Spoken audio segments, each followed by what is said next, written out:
ഹരേ കൃഷ്ണ. സർവം ശ്രീ രാധാകൃഷ്ണാർപ്പണമസ്തു. ശ്രീമദ് ഭാഗവതത്തിൽ ദശമസ്കന്ധത്തിൽ വത്സസ്തേയം എന്ന ഭാഗം, അതായത് ബ്രഹ്മദേവൻ ശ്രീകൃഷ്ണ പരമാത്മാവിനോടൊപ്പം ഓടിക്കളിച്ചിരുന്ന പശുക്കിടാങ്ങളെയും പശുക്കളെയും കുട്ടികളെയും ഒക്കെ ബ്രഹ്മാവ് ഒരു ലീല കാണിച്ച് മറയ്ക്കുകയാണ്. ശ്രീകൃഷ്ണ പരമാത്മാവിന് ഭൂമിയിൽ വന്ന് ഒരു ഗോപാലവൃന്ദത്തിൽപ്പെട്ട ആ ഗോകുലത്തിലൊരു കുട്ടിയായി ഓടിക്കളിക്കുന്ന ഭഗവാന് മായ ബാധിച്ചിട്ടുണ്ടോ? ഭഗവാന്റെ യഥാർത്ഥത്തിലുള്ള സ്വരൂപം നഷ്ടപ്പെട്ട് മായയിൽ ഭ്രമിച്ച് ഒരു കുട്ടിയെപ്പോലെ ഓടിക്കളിക്കുന്ന ഭഗവാൻ ആ മായാബന്ധനമുണ്ടോ എന്നറിയുവാൻ വേണ്ടി ബ്രഹ്മദേവൻ ഭഗവാനോട് ഒരു ലീല കാണിക്കുകയാണ്. എന്നാൽ ഭഗവാൻ ബ്രഹ്മദേവനെയും സൃഷ്ടിവേല പഠിപ്പിച്ച ഭഗവാൻ, തൻ്റെ മായാപ്രകൃതി ഇയാൾ ബ്രഹ്മദേവന് സൃഷ്ടിവേല ചെയ്യുവാൻ അനുവാദം കൊടുത്ത ഭഗവാൻ എന്താണ് അസാധ്യം? ഭഗവാൻ സ്വരൂപം സ്വശക്തി ഉപയോഗിച്ച് തൻ്റെ തന്നെ അംശങ്ങളെ ആക്കി എല്ലാ ഗോപാലന്മാരെയും അതാത് രൂപത്തിലും ഭാവത്തിലുമുള്ള നിറത്തിലും വലിപ്പത്തിലും രൂപത്തിലും സ്വഭാവത്തിലും ഗുണങ്ങളിലും എല്ലാം വ്യത്യസ്തത പുലർത്തുന്ന ഗോപാലവൃന്ദങ്ങളെയും ഗോക്കളെയും എല്ലാം ഭഗവാൻ തൻ്റെ രൂപത്തിൽ തന്നെ സൃഷ്ടിച്ചു, തൻ്റെ തന്നെ അംശത്തിൽ സൃഷ്ടിച്ചു. എല്ലാവർക്കും പശുക്കുട്ടികളെ കാണുമ്പോൾ പാല് ചുരന്നൊഴുകുന്നു സ്നേഹം കൊണ്ട്. പശുക്കൾ വീടുകളിലെത്തുമ്പോൾ അല്ലെങ്കിൽ ഗോപാലന്മാർ വീടുകളിലെത്തുമ്പോൾ അമ്മമാർ തൻ്റെ മടിയിലിരുത്തി മതിയാവോളം പാല് പകർന്നു, മുലപ്പാല് കൊടുക്കുന്നു. അമ്മയും മക്കളും തമ്മിലുള്ള സ്നേഹം, പശുക്കളും കുട്ടികളും തമ്മിലുള്ള സ്നേഹം, വൃന്ദാവനത്തിലാകെ ഒരു സ്നേഹമയം വർദ്ധിച്ചു വന്നു. എന്തെന്നറിയാത്ത ഒരു പരമാനന്ദം. എന്താണ് കാരണം? എല്ലാവരുടെയും മുന്നിൽ എല്ലാവരുടെയും മക്കളായി അവിടെ ഓടി നടന്ന് വിലസുന്നത് സാക്ഷാൽ ഭഗവാൻ തന്നെയാണ്. എല്ലാ പശുക്കളും എല്ലാം ഭഗവാൻ തന്നെയാണ്. അപ്പോൾ ആകെ ഐശ്വര്യത്തിൻ്റെ, സ്നേഹത്തിൻ്റെ, സമാധാനത്തിൻ്റെ, വാത്സല്യത്തിൻ്റെ ഒരു മഹാസാഗരമാണ് വൃന്ദാവനത്തിൽ ആ ഒരു വർഷക്കാലം കടന്നുപോയത്, ആരും അറിയാതെ. അപ്പോൾ ആ ഭഗവാനെയാണ് വിളിക്കേണ്ടത് നാം. ആ ഭഗവാനെ വിളിക്കുന്നവർ, ആ ഭഗവാനിലേക്ക് അലിയാൻ ആഗ്രഹിക്കുന്നവർ, ആ ഭഗവാനെ സ്വന്തമാക്കാൻ ആഗ്രഹിക്കുന്നവർ, ആ ഭഗവാനിലേക്ക് ഭക്തി വരുന്ന ഓരോ ഭക്തനും ഇതുപോലെ നിർമ്മല സ്നേഹത്തിൻ്റെ ഒരു കുത്തൊഴുക്കായിരിക്കും. സർവ ജീവജാലങ്ങളോടും സമഭാവനയോടുകൂടിയുള്ള സ്നേഹത്തിൻ്റെ ഒരു മഹാപ്രവാഹമായിരിക്കും ആ വ്യക്തിയുടെ ഉള്ളിലുണ്ടാകുന്നത്. അതുകൊണ്ടാണ് പറയുന്നത് ഭക്തരായിട്ടുള്ളവർ ശ്രീകൃഷ്ണ പരമാത്മാവിനെ അല്ലെ ബ്രഹ്മ സ്വരൂപമായ ആ പരമാത്മാവിനെ സ്നേഹിക്കുന്നവരുടെ ഹൃദയം പരമാനന്ദം കൊണ്ട് നിറയുമെന്നും ആ പരമാനന്ദം നമ്മുടെ ഉള്ളിൽ നിന്ന് നിറയുന്നത് മറ്റുള്ളവരിലേക്ക് സ്നേഹസാഗരമായി പ്രവഹിക്കുമെന്ന് പറയുന്നതും അതുകൊണ്ടാണ്. അത് കാര്യസാധ്യത്തിന് വേണ്ടിയുള്ള ഭക്തിയല്ലത്. ഭഗവാനെ വേണമെന്ന് ആഗ്രഹിക്കുമ്പോൾ, ഭഗവാന്റെ സ്നേഹം അനുഭവിക്കാൻ ആഗ്രഹിക്കുന്ന ഓരോ വ്യക്തിക്കും ഉണ്ടാകുന്ന മാറ്റമാണത്.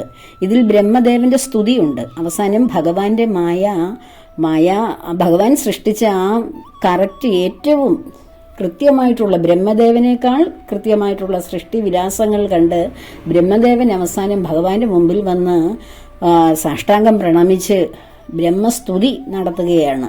ഭാഗവതത്തിൽ ആ ബ്രഹ്മദേവൻ ഭഗവാനോട് ചെയ്യുന്ന സ്തുതിയുണ്ട്, ബ്രഹ്മസ്തുതി.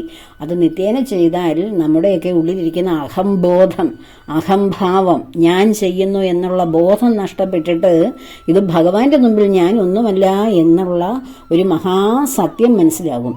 സർവ്വപ്രപഞ്ചങ്ങളും സൃഷ്ടിച്ച ബ്രഹ്മദേവൻ വന്ന് ഭഗവാന്റെ മുമ്പിൽ കൂപ്പുകുത്തുകയാണ്. എന്നിട്ട് അവിടുത്തെ അനുഗ്രഹം കൊണ്ട് ഞാൻ സൃഷ്ടിവേല ചെയ്യുന്ന ഞാൻ എന്തൊക്കെയോ ആണെന്ന് ഭാവിച്ച എന്നോട് പൊറുക്കണേ ഭഗവാനേ എന്ന് സാഷ്ടാംഗം വീണ് പ്രാർത്ഥിക്കുകയാണ്. ഇത് നമ്മൾ ഓരോരുത്തരും ചെയ്യേണ്ട പ്രാർത്ഥനയാണത്.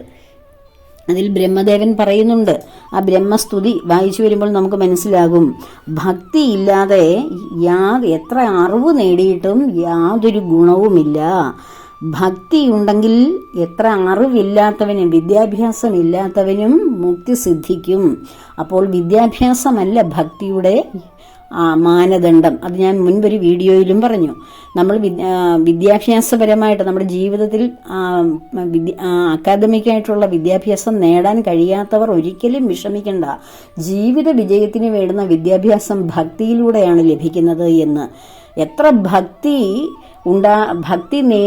വിദ്യാഭ്യാസം ഉണ്ടായവനും ഭക്തി ഇല്ലെങ്കിൽ അവൻ്റെ വിദ്യ കൊണ്ട് അവന് ജീവിതത്തിൽ ഒരു ഗുണവും ഉണ്ടാവുകയില്ല. അവൻ അഹംഭാവിയായിട്ട് അവനെ മറ്റുള്ളവരുടെ ദോഷങ്ങൾ കണ്ടെത്തി, അവൻ മറ്റുള്ളവരുടെ തിന്മകൾ കണ്ടെത്തി, അവൻ്റെ ഉള്ളും ഇങ്ങനെ പുകഞ്ഞ് ദുഷിക്കുന്ന ഒരു സ്വയം ആ ഗന്ധം അനുഭവപ്പെടും, ആ ദുഷിപ്പിൻ്റെ ഗന്ധം.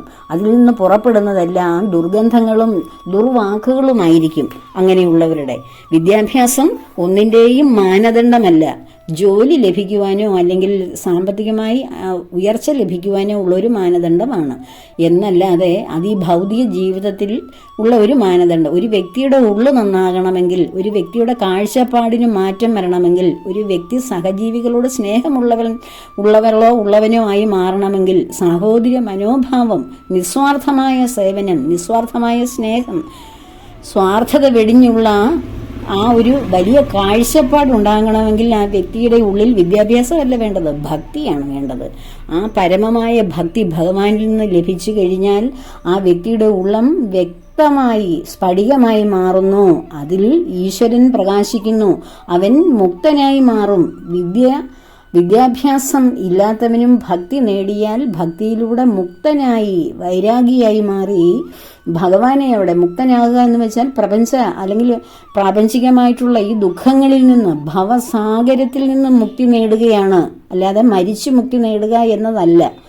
ഈ ജന്മങ്ങളായി നാം അനുഭവിക്കുന്ന കർമ്മദോഷങ്ങളുടെ ഫലമാണ് ഈ ഭൂമിയിൽ അനുഭവിക്കുന്ന ഈ തീരാ ദുഃഖങ്ങളും ദുരിതങ്ങളും രോഗങ്ങളും ശാപങ്ങളും എല്ലാം നാം അനുഭവിക്കുന്നത്. ഇതിൽ നിന്ന് പൂർണ്ണമായ മോചനം ലഭിച്ച് ഇവിടെ തന്നെ സന്തോഷമായി ജീവിക്കുവാനുള്ള മനസ്സ് പരിപക്വപ്പെടണമെങ്കിൽ ഭക്തി തന്നെയാണ് ഏറ്റവും വലുത്.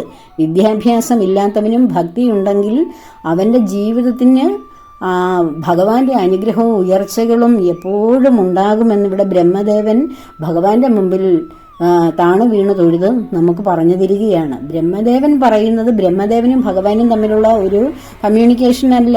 നമ്മൾ ഭാഗവതം എന്ന ഈ ഇതിഹാസ ഗ്രന്ഥം, പുരാണ ഗ്രന്ഥം വായിക്കുന്ന ഓരോ ഭക്തനും അത് വായിച്ച് അത് ഉൾക്കൊണ്ട് അവനവൻ്റെ ജീവിതത്തിൽ പ്രാവർത്തികമാക്കുവാനാണ് ഭഗവാൻ ഇവിടെ വ്യാസമഹർഷിയെ കൊണ്ട് ഇത് എഴുതിപ്പിച്ചിരിക്കുന്നത്. വ്യാസന്റെ ഉള്ളിൽ ഇത് എഴുതണമെങ്കിൽ ഭഗവാൻ പ്രവർത്തിക്കണം. ഇപ്പോൾ ഞാൻ ഇത് മറ്റുള്ളവർക്ക് വേണ്ടി ഇത് സംസാരിക്കണമെങ്കിൽ എൻ്റെ ഉള്ളിൽ ഭഗവാൻ പ്രവർത്തിച്ചാലേ എനിക്ക് വായ തുറന്ന് ഇങ്ങനെയുള്ള സംഭാഷണം നടത്തുവാൻ കഴിയുകയുള്ളൂ. അപ്പോൾ ഈശ്വരനുമായി ബന്ധപ്പെട്ട ഏത് കാര്യം സംസാരിക്കണമെങ്കിലും ആത്മീയമായ ഒരു ജ്ഞാനത്തിലൂടെ മുന്നോട്ട് പോകണമെങ്കിൽ ഭഗവാൻ വിചാരിച്ചാലേ അത് നടക്കൂ. അല്ലാതെ എനിക്ക് വിദ്യാഭ്യാസമുണ്ട്, അറിവുണ്ട്, കഴിവുണ്ട്, അതുകൊണ്ട് എനിക്ക് വായിൽ വരുന്നതെല്ലാം ഒരു ചാനലിൽ വന്നിരുന്ന് വിളിച്ചു പറയാൻ എനിക്ക് പറ്റില്ല. എനിക്കറിയാവുന്ന കാര്യങ്ങളെ എനിക്ക് പറ്റൂ. ഞാൻ പഠിച്ചിട്ടുള്ള, ഞാൻ PG എടുത്തിട്ടുള്ള, BEd എടുത്തിട്ടുള്ള വിഷയങ്ങളിലുള്ള അറിവുകളെ എനിക്ക് പറയാൻ കഴിയൂ. അതിനുപരിയായിട്ട് ഞാൻ സംസാരിക്കുന്നത് ഭഗവാന്റെ അനുഗ്രഹം കൊണ്ടാണ്. ഭഗവാൻ വിചാരിച്ചാലേ ആ ഭക്തി നമ്മുടെ ഉള്ളിൽ വന്ന് നിറയുമ്പോഴേ നമുക്ക് ഭഗവാന്റെ അനുഗ്രഹത്തോടെ ഇക്കാര്യങ്ങൾ, ആത്മജ്ഞാനത്തെക്കുറിച്ചുള്ള കാര്യങ്ങൾ പറയാൻ കഴിയൂ. ഭക്തി ഉണ്ടാകുമ്പോൾ തന്നെ ആത്മജ്ഞാനം, അത് ആത്മജ്ഞാനം എന്ന് വെച്ചാൽ ആത്മാവിനെ കുറിച്ചുള്ള ജ്ഞാനം. ആത്മാവെന്ന് വെച്ചാൽ ഞാൻ എന്ന് നമ്മൾ ഓരോരുത്തരും നമ്മളെ സംബോധന ചെയ്യുന്നതിനെയാണ് ആത്മാവെന്ന് പറയുന്നത്. ആ ജ്ഞാനത്തെക്കുറിച്ച്, ഞാൻ ആരാണെന്നുള്ള ഞാൻ എന്ന ജ്ഞാനത്തെക്കുറിച്ച് ആര് ചിന്തിക്കാൻ തുടങ്ങുന്നോ അവനാണ് ഭക്തൻ. ആ ഭക്തിയിലൂടെയാണ് ക്രമേണ സഞ്ചരിക്കുമ്പോൾ ഭഗവാൻ ഈ കർമ്മബന്ധങ്ങളിൽ നിന്നൊക്കെ നമുക്കൊരു ക്രമേണ ഒരു മുക്തി തരികയും ആ മുക്തിയിലൂടെ യഥാർത്ഥത്തിൽ ഭഗവാനെ അനുഭവിക്കുവാനുള്ള യോഗ്യതയുള്ളവരായി മാറുകയുമാണ്. അവിടെ വിദ്യാഭ്യാസവുമായിട്ട് യാതൊരു ബന്ധവുമില്ല. നിർമ്മല ഭക്തിയാണ്. പൂന്താനം, കുറൂരമ്മ, എത്രയെത്ര പേരാണ്, നിർമ്മല, മീരാഭായി, നമ്മുടെ ആ ഭക്തരുടെ എണ്ണങ്ങൾ എടുത്തു നോക്കുന്നു. അത് ആ കാലഘട്ടത്തിൽ 19-ാം നൂറ്റാണ്ടിന്റെ അല്ലെങ്കിൽ 17 നൂറ്റാണ്ടുകളിലൊക്കെ ജീവിച്ചിരുന്നവരാണ്. ഈ 20-ാം നൂറ്റാണ്ടിൽ ഭക്തിയോടുകൂടി ഭഗവാനെ ഭജിക്കുന്ന 21-ാം നൂറ്റാണ്ടായിക്കോട്ടെ, ഇനി വരുന്ന നൂറ്റാണ്ടുകളായിക്കോട്ടെ, ഈ കാലഘട്ടത്തിലൊക്കെ ഭഗവാനെ ഭക്തിയോടെ നിർമ്മല ഹൃദയത്തോടുകൂടി നിഷ്കളങ്ക ഭക്തിയോടുകൂടി ഭജിക്കുന്ന ഓരോ വ്യക്തിയുടെയും ഉള്ളിൽ ഭഗവാൻ തെളിഞ്ഞു പ്രകാശിക്കുകയും അവരുടെ ഉള്ളിൽ നിന്ന് ആത്മജ്ഞാനത്തിന് ഉതകുന്ന, മറ്റുള്ളവരെയും അതിലേക്ക് പ്രേരിപ്പിക്കുന്ന വിധത്തിലുള്ള വാക്കുകൾ, അവർക്ക് മറ്റുള്ളവർക്ക് ഗുണകരമായിട്ടുള്ള സന്ദേശങ്ങൾ കൊടുക്കുവാൻ ഓരോ വ്യക്തിയെയും ഭഗവാൻ ഉയർത്തും. അത് കെട്ടുകഥകളോ കേട്ടറിവുകളോ ചരിത്രത്തിന്റെ പിന്നാമ്പുറങ്ങളോ അല്ല. ഈ ആധുനിക യുഗത്തിൽ ശാസ്ത്രം കുതിച്ച് വാനോളം ഉയർന്നു നിൽക്കുന്ന ഈ കാലഘട്ടത്തിലും ഭക്തിയിലൂടെ മാത്രമേ മനുഷ്യന് മുക്തി സിദ്ധിക്കുകയുള്ളൂ. അവനവൻ ആരാണെന്നുള്ള തിരിച്ചറിവിലൂടെ ശാന്തമായ സംസ്കൃതിയോടുകൂടി സമാധാനത്തോടുകൂടിയുള്ള ജീവിതം നയിച്ച് എല്ലാ ജീവജാലങ്ങളെയും സമഭാവനയോടുകൂടി കാണാൻ കഴിയുകയുള്ളൂ. അത് ഭഗവാൻ അടിവരയിട്ട് ഇവിടെ പറയുന്നുണ്ട് ഭാഗവതത്തിൽ. ഇങ്ങനെ ഭാഗവതത്തിലൂടെ നാം പല കഥകളും പല കാര്യങ്ങളും പഠിക്കുന്നെങ്കിലും ഇതിൽ ശ്രേഷ്ഠമായ പല മൊഴിമുത്തുകളും സൂക്ഷിച്ചു വെച്ചിട്ടുണ്ട് വ്യാസഭഗവാൻ. അങ്ങനെ വ്യാസഭഗവാനെ എഴുതാൻ കാരണം ആരായിരിക്കും? ഭഗവാൻ തന്നെയാണ്. ഭഗവാൻ ഉള്ളിൽ പ്രവർത്തിച്ചാലേ ഭഗവാനുമായി ബന്ധപ്പെട്ട കാര്യങ്ങൾ എഴുതുവാനോ സംസാരിക്കുവാനോ കഴിയുകയുള്ളൂ. അല്ലാതെ ആർക്കും ഇതിൽ ഒരക്ഷരം എഴുതുവാനോ ഭഗവാനുമായി ബന്ധപ്പെട്ട കാര്യങ്ങൾ സംസാരിക്കുവാനോ കഴിയുകയില്ല.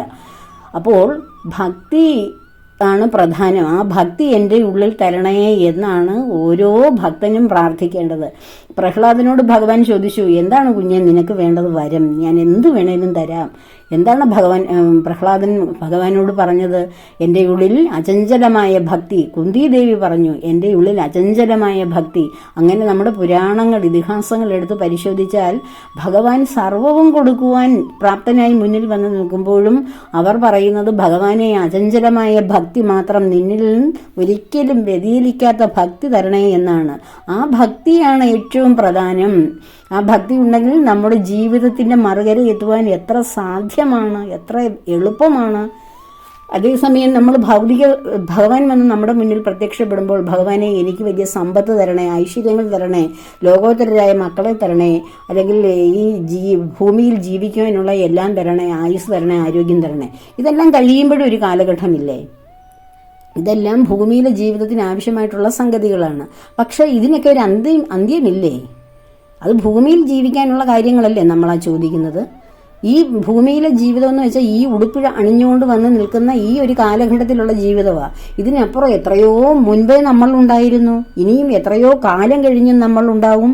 അപ്പോൾ അചഞ്ചലമായ ഭക്തി ഉണ്ടെങ്കിൽ ഈ ആത്മാവ് ഇനി മൃതികൾക്കപ്പുറത്തേക്ക് പോകാതെ ഭഗവാന്റെ പത്മപാദങ്ങളിൽ ദാരിദ്ര്യ ദുഃഖമില്ലാതെ, രോഗങ്ങളില്ലാതെ, ഭയമില്ലാതെ സ്വതന്ത്രമായി ഭഗവാനിലേക്ക് ചേരുവാനുള്ള പൂർണ്ണമായ മോക്ഷമാണ് അവിടെ ലഭിക്കുന്നത്.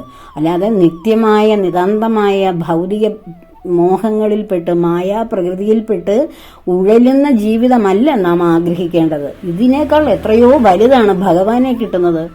ഭഗവാനല്ലേ ഈ പ്രപഞ്ചത്തിന് ആധാരം. ആ ഭഗവാനെയാണ് ഭക്തിയുടെ ശ്രേഷ്ഠതയിൽ എനിക്ക് വേണമെന്ന് ഓരോരുത്തരും തിരിച്ചറിവുള്ളവർ, ആത്മജ്ഞാനം നേടിയവർ പറയുന്നത്.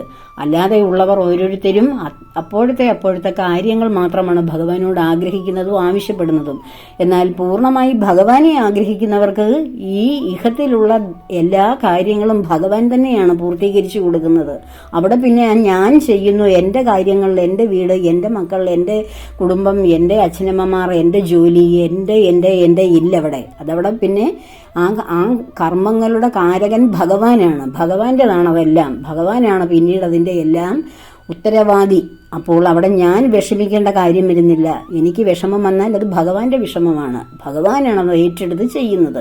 അപ്പോൾ അതിനുവേണ്ടി ഭക്തിയിലേക്ക് വരിക. ഭക്തി വേണം എനിക്കെന്ന് ഭഗവാനോട് പറയുക. മറ്റു 100 കൂട്ടം ആവശ്യങ്ങൾ പറയാതെ എനിക്ക് ഭക്തി തരണേ ഭഗവാനെ, നിറഞ്ഞ ഭക്തിയോടെ ആത്മജ്ഞാനത്തിലൂടെ സഞ്ചരിക്കുവാൻ എന്നെ അനുഗ്രഹിക്കണേ എന്ന് പറഞ്ഞാൽ ആ ഒരു പ്രാർത്ഥന കൊണ്ട് എല്ലാ മാനസിക ദുഃഖങ്ങളും ശാരീരികമായ ബുദ്ധിമുട്ടുകളും വിഷമങ്ങളും പ്രശ്നങ്ങളും അവിടെ തീരുകയാണ്. ഭഗവാൻ ഒന്ന് ശ്രദ്ധിച്ചു കഴിഞ്ഞാൽ അതിനുവേണ്ടിയായിരിക്കണം എല്ലാവരുടെയും പ്രാർത്ഥനയും ചിന്തയും.